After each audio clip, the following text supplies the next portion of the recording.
Welcome back to Marvel Maniac, an MCU after show. This is your host, Eric Cicada, aka Mr. Honest, back with you with a very special guest. You know him, you love him. He always is doing our after shows with us, which we haven't done in a long time, but we're here for it. TJ Terrence Galooly. Hi, TJ. How's it going? Woo-hoo. How's it going, man? Oh, it's been good. I've been stacking episodes as if it's my job, which it kind of is. Right, exactly. I've covered a lot of Marvel since I've seen you last, but it's all stuff I know you've seen. Hopefully we'll be able to get you back for some more of the X-Men stuff. I'm going to be covering that soon. But we're here today to talk about Daredevil, Born Again, the return of Matt Murdock. My first impressions of this whole series, it was awesome. I'm interested in what you have to think. I largely agreed. I thought it was excellent. Yeah. But I feel like it could have been fantastic. So me binge watch versus you binge watch versus me week by week. Right. So we had different experiences. So was the binge watch kind of awesome? Like did not have to wait after all these crazy cliffhangers? I mean, most likely yes. No, it was. It was great. And it's been a while since I've kind of binged anything like that. So it was just like full Daredevil time. And I loved it. Yeah. And then to answer the question, if this season really lived up to the Daredevil name, the hype, the original show, personally, I think it did. I think it hit a lot of marks. If you listen to my podcast, you'll listen in most episodes. I'm like, when's he going to suit up? When's the suit up? When he going to throw that suit on? You know, and honestly, I made a joke. This could be called Daredevil there and again because he's really Daredevil just, you know, for like a total of 2 episodes, like with all the time put together. But I will say this. It was a beautiful way to build up this story that they're clearly setting up for a second season. Let's go down some of the favorite moments from the season 4 or season 1, depending how you look at Born Again. Do you have like a specific favorite episode that you remember? Not really specific episodes. I'd say there's scenes in the episodes that I really loved. You know, I'm in like the criminal defense world, so just seeing him like defending Hector and the court drama that goes along with it, I thought it was really cool. Yes. You know, I also like have a personal connection. There's like a part where Matt, he picks up a public defender case and it's for stealing popcorn. Exactly. Oh, yes. I almost forgot about that. You know, I feel like that's like such a great example of how our criminal justice system can like snowball and become a vicious cycle where, you know, you do one thing, you know, to feed yourself, and all of a sudden you're in jail, you lost your job, you can't get your Social Security. And so it's nice to see that like these really petty things can like snowball and ruin someone's life. So I really like that perspective on it. Yeah, it's really acknowledging like kind of a commentary on what's actually happening, you know. As for me, my favorite episode, yeah, I you know what, I'm going to say it's 2. One is going to be the first episode where he fights Muse, and then the second episode where he fights Muse. I liked that there was just a character arc for him to come back and to kick some ass, even though, I don't know, Muse could have been explored a little bit better. Didn't have to die out right away, but I think he is actually used as a catalyst to more issues that'll pop up next season. Right. Now, I kind of feel the same way that his character could have been a lot more fleshed out, and I feel like they could have used him in the finale. I kind of feel like the first episode and the last episode were like clearly like a different thing, right? I mean, yeah, they totally did. They did.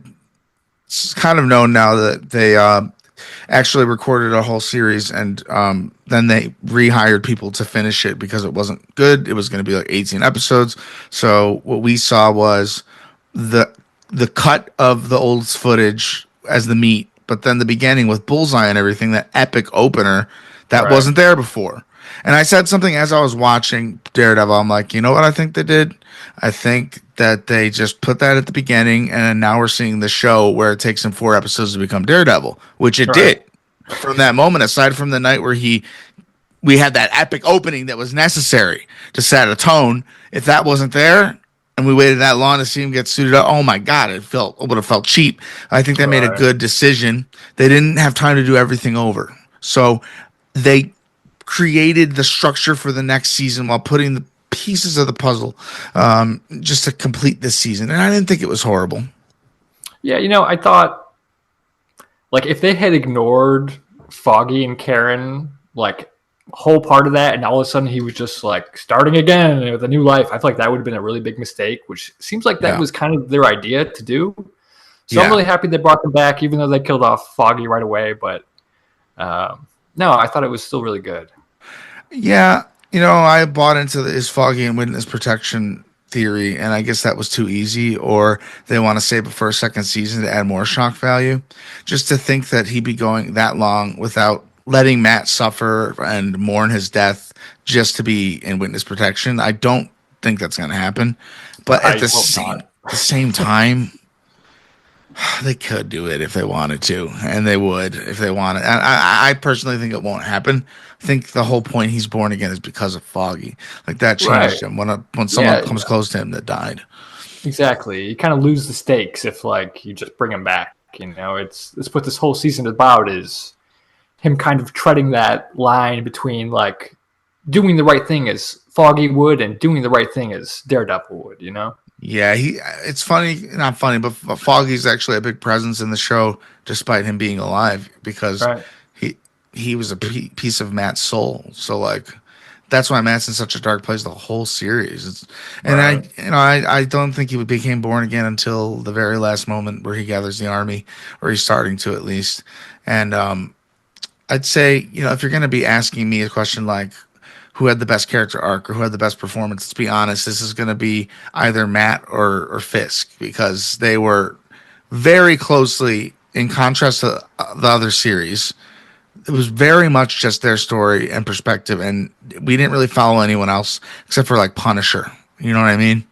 Right. And even him, like that's like another gripe I have with the show. Overall I think it's fantastic, but the side characters were just not developed fully. Like even like I love the defense investigator Terry, but I I feel like liked he him was just too. I saw him getting a hate. I liked him a lot.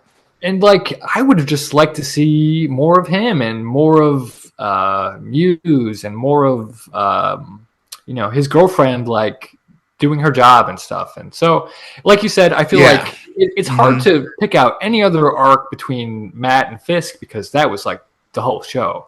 Even when Daredevil's fighting Muse, it's intercut with Fisk fighting his his dungeon troll that once was Vanessa's affair. This poor Right. guy. Um, what a mess. He looks like Robin Williams out of Jumanji. And I was like, Poor guy.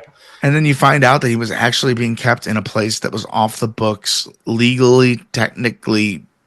Fisk is doing things legally with all this Red Hook, and that was kind of a red herring. I thought, and I didn't see that being such a big deal.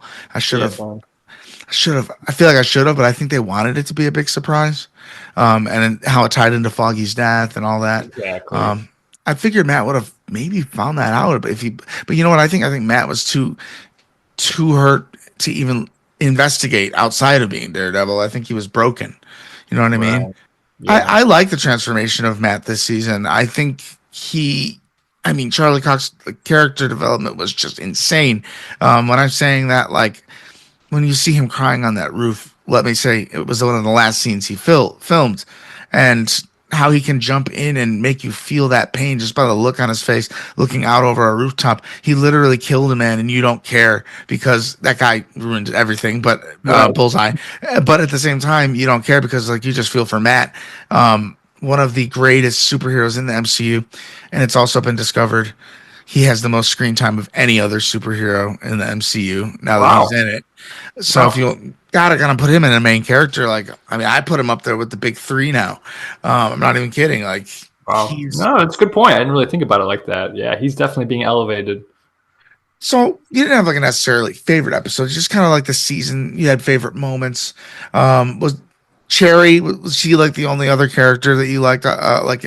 Include I liked Kingpin's apprentice Daniel. Oh, he was cool. He was I thought cool. he was good. He was actually what's his name? Soprano's son, Tony Sopranos, Yes. but in real Yes. life, James Yes, exactly. Gandolfini. I don't know his Yes. name, but the son of James Gandolfini, and he's doing his dad proud. He Honestly, definitely is. Just a little hoodlum shit. I love him. I love it. I am excited to see him get burned alive next year because he's like, "I'll burn for you, Mister Fisk." It's like, ooh, don't do that foreshadowing. I want to die in that kitchen. What's that from? Um, it But was from Alcohol Long. no, like back to my favorite scene. I really like. I thought it was kind of strange how Punisher was kind of like pushed Shoehorned. in for some places, but I really enjoyed his speech that they had where he was like, what about Foggy? Did he get life? And That I was was one of the like, best lines of the whole season. That was right, so good. right. It shows you into the Punisher's brain directly, how he thinks, and it's a good revelation. It's It like is. he got life. Like I did the most I could do to Foggy get life. Oh my goodness! It's just the rationalization, the reason this man, a little bit into his head on how he does all the fucked up shit he does, still remain a hero to the evil, corrupted police of New York City. Oh my god! I'm traumatized. I needed to go to therapy after seeing Commissioner Gallo get his head smushed by Wilson Fisk. Wilson Fisk is scarier to me now than he's ever been after seeing that. Honestly, that sent like a pain in my tummy. Like I feel like I feel like sick after seeing that. I just watched it again. Oh my goodness! No, it's really visceral. It's disgusting. If he killed him off camera, I wouldn't have had any effect. Like, oh, okay, they got him. Someone shot him in the head. No, Fisk proved a point to these new cops. I will say I saw a blonde female cop in Fisk audience when he ripped that guy's head off. And then when Matt was coming out at the end of the show to his room in front of Josie's, I swear to God that same cop was sitting at the table. So like she might be. There's two cops in there. There's two clean cops. Did you see him? I It did could be not the notice. same lady, and she could have witnessed that, and she holds that knowledge for Daredevil. Like this is what he did that night. Kingpin was officially indoctrinated or whatever. I don't think that's the right word, but sorry, I'm going off the rail here. Buddy. Did you feel like it was? I did. I think it's an easy question, but did you feel like it was like a lot different than Netflix's version of the show? It was and it wasn't. I feel like they did a really good job of kind of seaming them together. I was worried that, it wouldn't be as gritty and dark as like, the original series. So I was pleasantly surprised to see that they had even like knocked it up a notch. That was the head of the guy being smashed in. I mean, that was the most brutal thing I've seen, let alone in anything. And yeah, I mean, just watching Frank Castle do his thing, and man, it's brutal. Oh my goodness. no, I mean, okay, can I say something so I don't forget real fast? Sure. Blind guy dodges bullet for bad guy. I mean, don't you think anyone who saw that would be a little suspicious about the blind man capturing a bullet like that? Right. I thought that was going to tie into the story big time. Like Peter Parker Mysterio, Right. he has to be there. Is he pretending to be blind? No, right. Nobody questioned it. Everybody ran. It's a little detail that kind of bothered me is when he was rescuing his girlfriend. It's like straight up Matt standing there. You could see his whole face except for his eyes, and he's talking in his normal voice. And I'm like, how does she not know?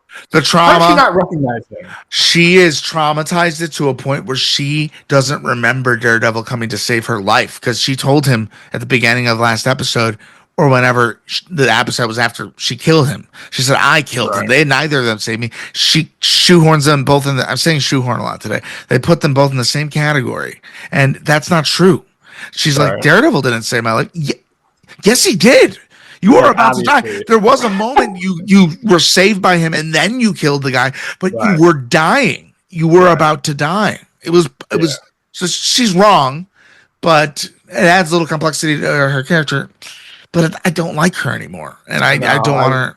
I don't I want never her. really liked her. Like, I didn't like her when like Matt woke up and then he was like Karen, and then she was like, "Oh." I'm Someone like, said it was Screen get Crush, like over yourself, bro. Come Harry on. Potter Ron moment, you know? Right, exactly. Um, when he said Hermione and his creepy girlfriend was watching him. They did that really well in the movies. TV show, we'll see how they do. Anyway, yeah, I think this personally, I didn't mind the narrowed down perspective of the story of just Fisk and Matt. I like the parallels. There wasn't many scenes that were like hard to follow. I was really engaged most of the time. Yeah. I I do feel like it felt like an MCU version of the show we saw before. Do you feel like it's officially in the MCU now? Oh yeah. No, Except no for the doubt. No Avengers Tower. I know. I don't think I would have noticed that if it wasn't pointed out to me, but it still irks me a little We bit. watch Screen Crush. We both do. I We watch the know. same I know. videos. It's unspoken now. All right. Well, were there pacing issues? Did you think? Yeah. Yeah. I think so too. It was probably my biggest. You could even like pick out the scenes that were like the original scenes and the new scenes, and then it feels like with Muse, everything just happened so quickly. They're just like, Yeah, I like the bank episode. oh, It me was too. it was a random, just one off. Matt didn't need to be in a suit.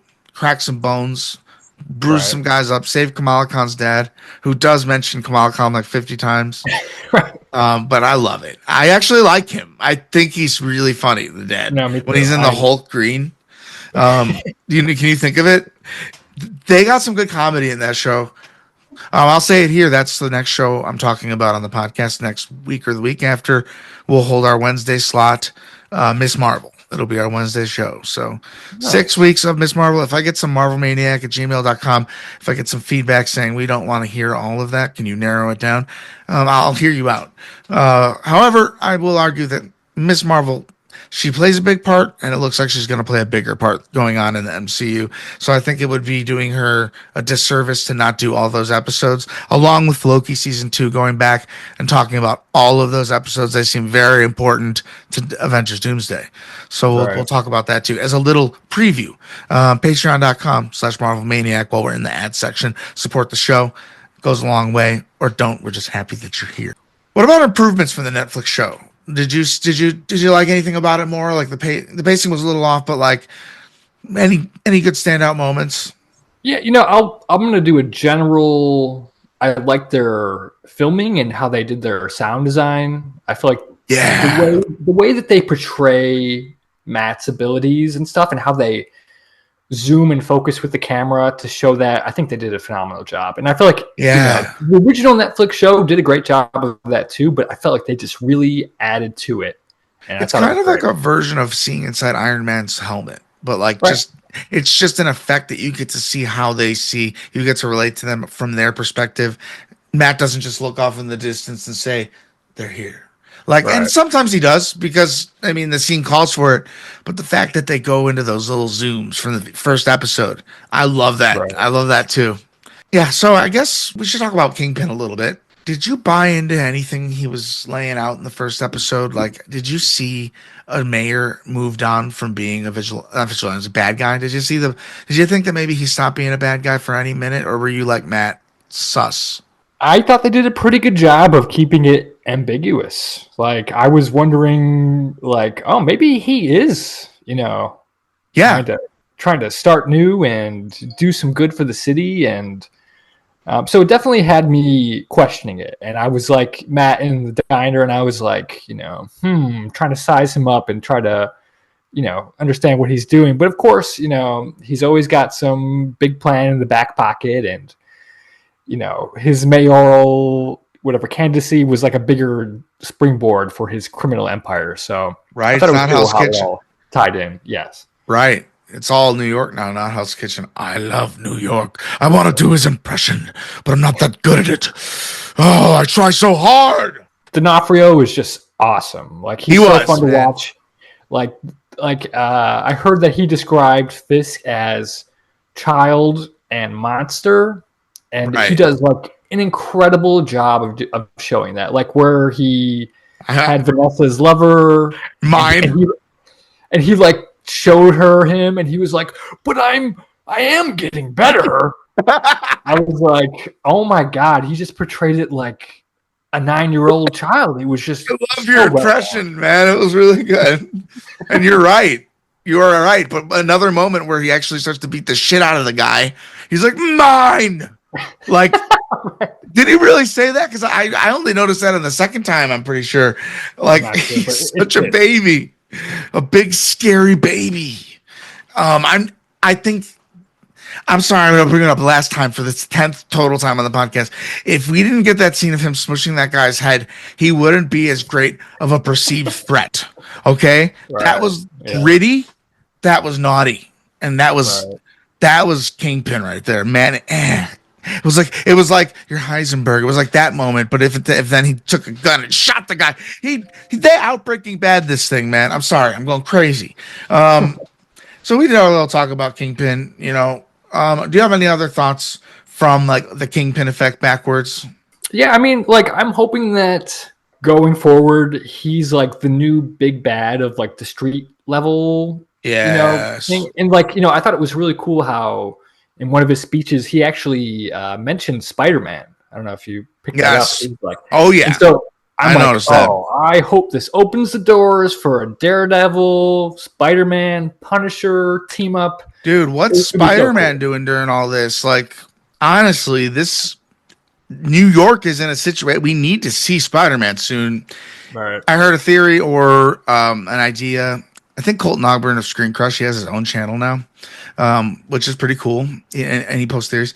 The theory was they predicted, it was either Screen Crush or Colton, that New York, the whole island of Manhattan, this version will be transported to Battle World. Wow. And Fisk will rule over that portion of Battle World. Wow. Doesn't that sound insanely cool? That's a cool idea. Spider-Man will be involved. And residents of New York City. That's the most exciting thing for me. That gets me. That's like that Russo brothers saying where they're like, something just awoke in us and we had to do the movie. The Russo brothers, God damn it, you better make this good. I'm not gonna disacknowledge all these flops. I didn't watch one of them, and I bet you had a good time making those movies because of Avengers. So I imagine when they come back to do Avengers, they're gonna do it right. Or the MCU is done. It needs to have that moment where everyone thinks the MCU is back. But you know what? No one's ever going to be satisfied. No one is ever going to be fully satisfied. Okay, so season 2 of this show, I think it has a lot of promise. They're already filming it. There's already the line, we need an army. Well, we have a She-Hulk, is my prediction. I think maybe she wasn't coming along for this series because none of the other Defenders did. But I think it'll be a horrible idea not to include She-Hulk in season 2 as part of that team. Frank Castle, I think he's going to have this movie they were talking about, like a one-off, kind of like Werewolf by Night. And I'm just really interested in where that is going to take place and if it's going to be in New York fighting Fisk guards or on the run, How about, would you like to see like a full Defenders in season 2? Or do you want to see like Defenders season 2? I want to see them in his show. I think the show is good enough. I think maybe after a season where they all come together in Born Again. I love this season. My critique, get that man in that suit. Wow, I want to see him in that suit 3/4 the next season after this, because he was truly born again. It wasn't one moment Walter White broke bad. It wasn't one moment Better Call Saul became Saul Goodman. It was across the whole series and season. So that's kind of how I look at Daredevil. I don't know why they used some actors from Better Call Saul in the MCU, so I kept being reminded of it. And if we're looking at it that way, then I think next season is going to be huge. It's going to be a payoff, and it's going to bring back all those Defenders. Final thoughts. I thought it was really good. Just some issues with pacing and kind of a little choppy, but overall I feel like there's not like a single scene where I was like, oh, this isn't working for me or I'm not captivated. Overall, just a really good show. Looking forward to seeing what the implications of season 2 and how it all ties into the MCU, and I'm all for it, baby. Same here, man. I got a good feeling about this. I feel like they know what they're doing. These new showrunners, and I think it's going to be a really, really powerful season. It's good to see the MCU making television that I love. Personally, I don't have that much hate for other previous things people hate. I will do one episode on Secret Invasion, and I'll tell you why I don't like it, but I'm not going to take a giant shit on Samuel L. Jackson's project because he was fantastic, as he always is. It wasn't his fault. And I'd say you can't get everything right all the time, okay? So I'm going to start to become a defender of all that. We're becoming defenders. My fellow maniac, Terrence, TJ Galuli, you gave me your final thoughts. You gave me some great things to think about. It's been an honor having you here again. It's an honor to be here, my friend. Always happy to come back. Oh my God, you're a fixture. You're a tentpole of the show. Do you have any final thoughts on Daredevil Born Again, or are you just like, bring on season 2? Bring on season 2, baby. Can't wait. Let's go. And for new Daredevil fans, I'd still say if you haven't watched the original series, go back and watch it. Worth it. Absolutely. Yep. Very good. You'll actually be very happy if you haven't seen it and you like this. We're MarvelManiacPod@gmail.com. Send us your questions, your theories, your concerns. Put a 5-star rating or a thumbs up wherever you're listening to. And we're at Marvel Maniac on Patreon.com/MarvelManiac. Tip jar in the comments, or you can support the show there, or you could just listen from here forever onward. I will appreciate you eternally. Again, TJ, thank you so much. You are the man. Until next time, Avengers, disassemble.